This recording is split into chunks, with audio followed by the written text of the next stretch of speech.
আপনি দাঁড়ান না, আপনি দাঁড়ান না।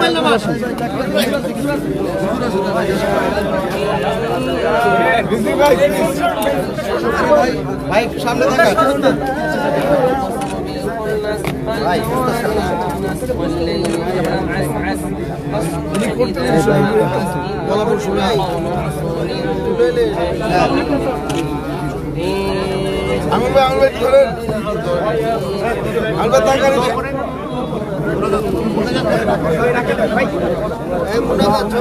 দাঁড়া কেউ না ভাই, আপনি দাঁড়ান কেন?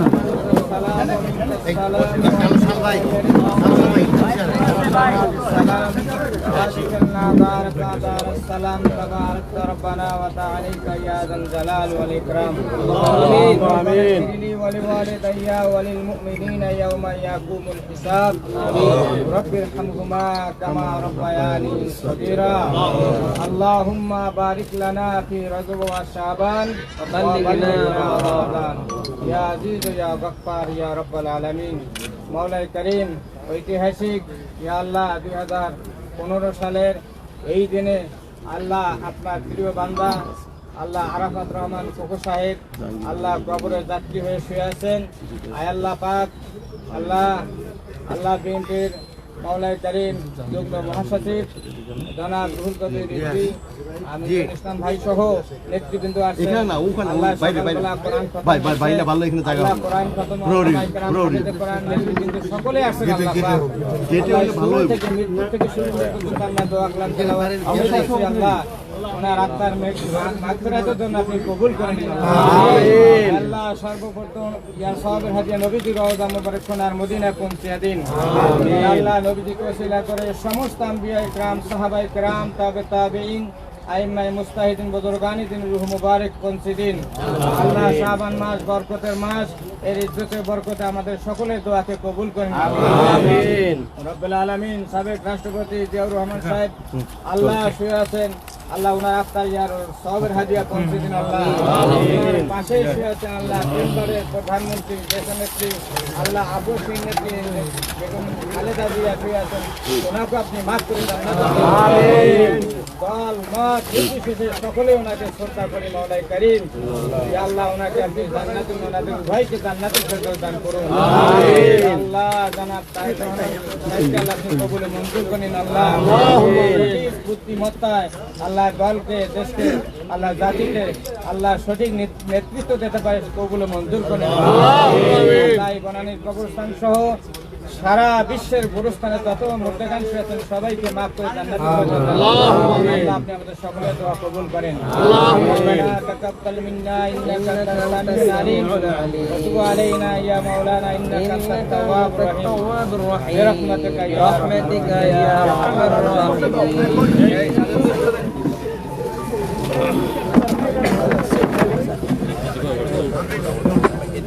ভাই भैया मोबाइल चल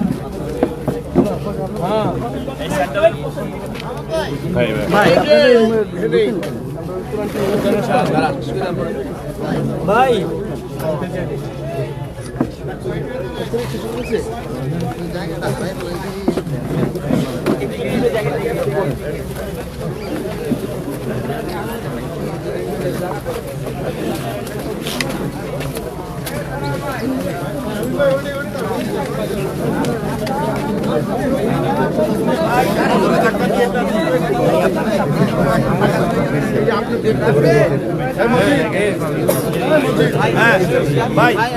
আপনারা যে মোবাইল চালালে দিন সব সরে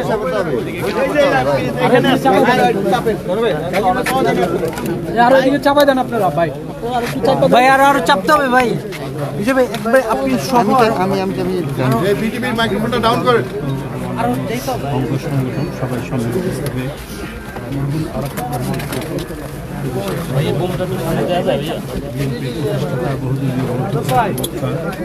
রাষ্ট্রপতি জিয়াউর রহমান এবং এদেশে বারবার অপহৃত গণতন্ত্র পুনরুদ্ধারকারী দেশনেত্রী বেগম খালেদা জিয়ার কনিষ্ঠ পুত্র আরাফাত রহমান কোকো আমরা কবর জিয়ারত করলাম। এক দুঃসময়ে, এক ক্রান্তিকালে আরাফাত রহমান কোকো পৃথিবী থেকে চলে গিয়েছে। যখন দেখেছে টেলিভিশনের পর্দায় তার মাকে নিপীড়ন করা হচ্ছে, গুলশানের চেয়ারপারসনের কার্যালয়ে অবরুদ্ধ করে রাখা হয়েছে, চারিদিকে ব্যারিকেড দেওয়া হয়েছে, কাঠের ট্রাক, বালির ট্রাক দিয়ে, তারই ভিতরে এদেশের কোটি কোটি মানুষের অত্যন্ত সম্মানিত, শ্রদ্ধেয়, সমর্থিত নেত্রী দেশনেত্রী বেগম খালেদা জিয়াকে সেখানে গোলমরিচের গুঁড়া এবং টিয়ার গ্যাসের ধোঁয়ায় সেখানে বন্দি করে এবং যে ধরনের নিপীড়ন করা হয়েছে এটি দেখে সন্তান হিসাবে এবং অসুস্থ সে নিজেকে আর সামলাতে পারেনি।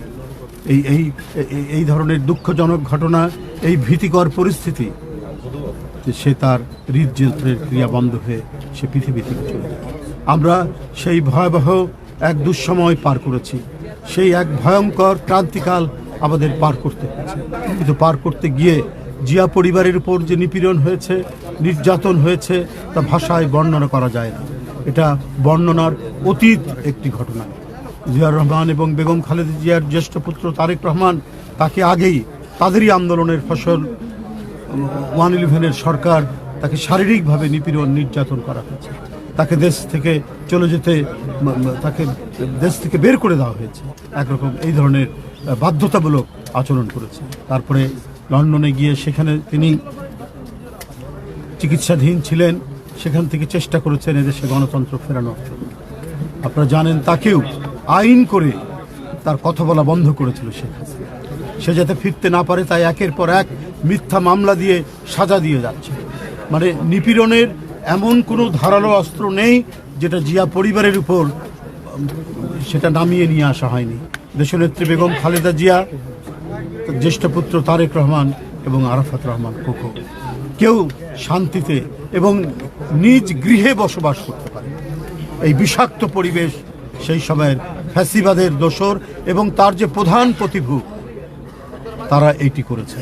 আল্লাহর অশেষ রহমত, অন্যায় করলে, অবিচার করলে, বেইনসাফি করলে তারা যে আল্লাহর বিচারের মধ্যে পড়ে, সেটা তার প্রমাণ 5ই আগস্ট যে সমস্ত কিছু ফেলে দিয়ে তাকে দেশ থেকে চলে যেতে হয়েছে। যাই হোক, আজকে আমি রাজনীতির কথা বাড়াবো না, আমি শুধু এটুকুই বলবো যে আরাফাত রহমান কোকো এদেশের এক ভয়াবহতম নিপীড়নের শিকার। তার যদিও সে মৃত্যুবরণ করেছে, আপাত দৃষ্টিতে মনে হবে যে স্বাভাবিক, এটা স্বাভাবিক মৃত্যু ছিল না, বরং কষ্ট, দুঃখ, বেদনা সহ্য করতে না পেরে তাকে পৃথিবী থেকে চলে গেছে। উনি রাজনীতি করতেন না, উনি ক্রীড়া সংগঠক ছিলেন, রাজনীতির সাথে কোনো সম্পর্ক নেই।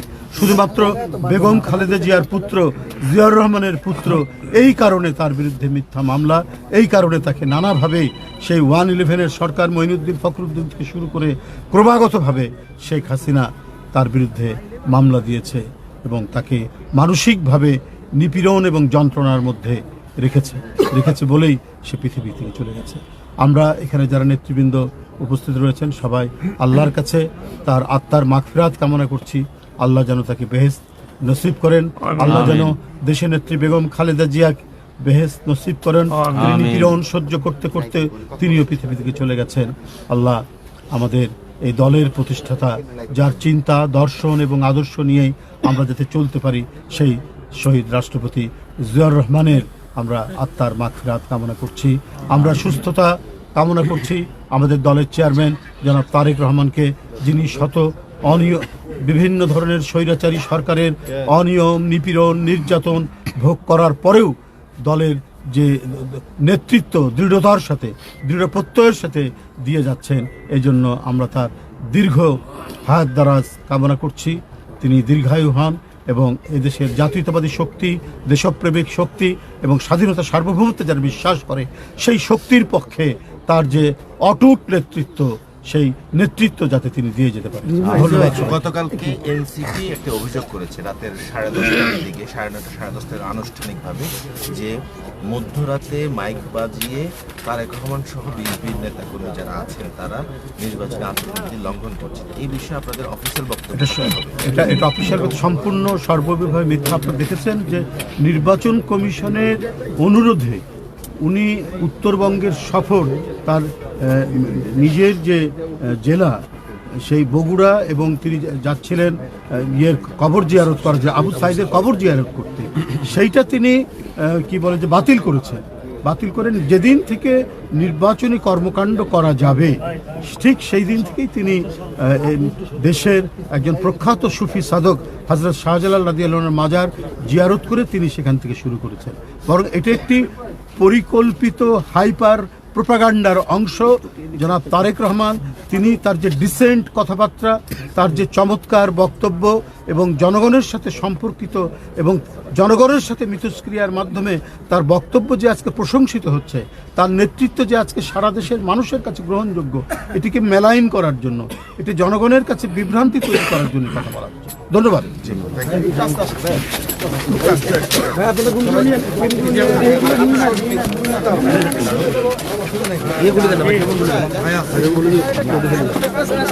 ভাই